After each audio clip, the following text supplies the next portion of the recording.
Okay, I'm back, and it's been a number of years. I did that video of my gun way back in 2000 January of 2008. So it's been a while since I've had it and owned it. I just felt like I'll do a follow-up review on it and kind of tell you how it's been so far and how it's working. Any problems I might have had with it.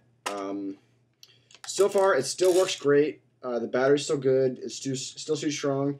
I have noticed a drop in FPS. When I got it, I chronoed it at about 356, and now I chronoed it just last weekend at 338.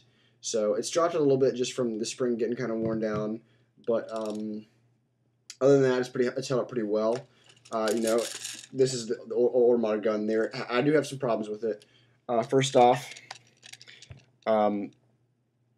there's the pin in here. It broke. It has a little plastic piece that kind of holds this down, and it broke, so it kind of wobbles it. So I used this black zip tie to kind of hold it down to the body, which kind of keeps it good and doesn't really keep it from moving.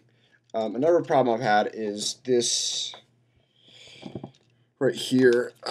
This little black piece that holds all this tactical rail together and on the thing is made out of plastic, and it's kind of weak, and it broke.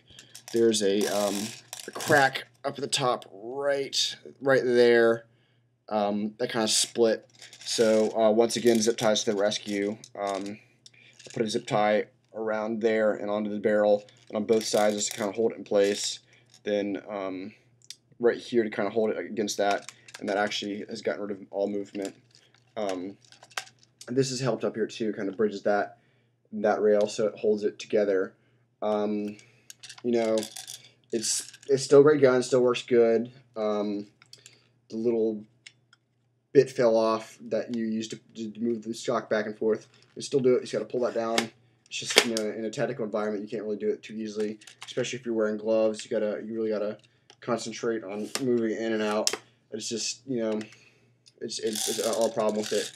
The sight, I've got a lot of questions about that. It is not removable. You cannot remove this because you will not be able to remove this. So with using a sight, it kind of gets in the way of the front iron sight. So I had to get a riser here for about $19. Not that big of a deal. It ended up helping out a lot more because it held the front rail in place and kind of got rid of the movement when you gripped it down here. I've gotten more mags in the past than the high cap mag. I don't even use these during games anymore. The place I play has rules that you have to use low and mid cap mags, and I'm using straight mid caps, which work pretty well. So, but overall, the gun's held up well. A couple little things that kind of gone astray. That quick, easy fix with the zip ties. That you just can't beat. Zip ties and duct tape will just fix about anything.